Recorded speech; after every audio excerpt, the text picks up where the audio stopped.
पहिले राती पियावा जब भीरी तोहरा गईल हमके बतावा बात का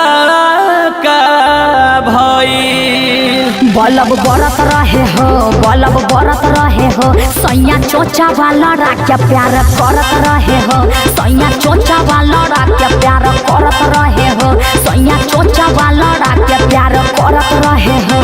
बलब बरत रहे हो, बलब बरत रहे हो, बलब बरत रहे हो, कबो ऊपर कबो नीचे सैया धरत रहे हो, सैया चोचा वाला राख्या प्यार करत रहे हो।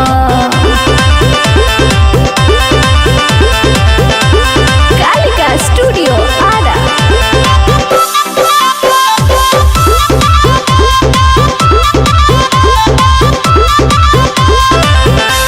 अरे बोला बोला पलंग कैसे हिला, मजा आई।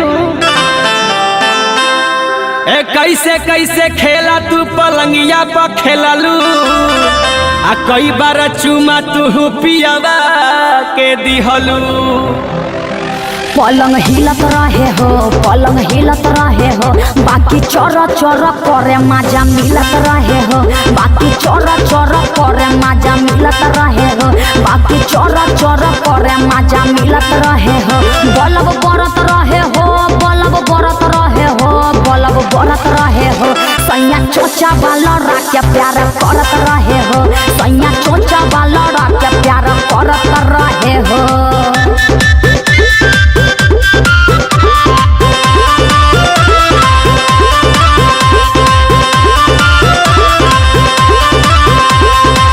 अरे सुना सुना और बतावा का भाई, बोला बोला। अरे भोरे वाला बात तनी हमके बतावा, दीपक तिवारी अरवा के जोनी तरसावा। पांचा धरत रहे हो, उरा गड़त रहे हो, दीपक राय पिया से जिया पे लड़त रहे हो, रिंकू अनु पिया से जिया पे लड़त रहे हो, दीपक राय पिया से जिया पे लड़त रहे हो। बलब बरत रहे हो, बलब बरत रहे हो, बलब बरत रहे हो, सैया चोचा वाला राख्या प्यार करत रहे हो, सैया चोचा वाला राख्या प्यार करत रहे हो। तब तक टेम्परेचर बढ़ले न हो।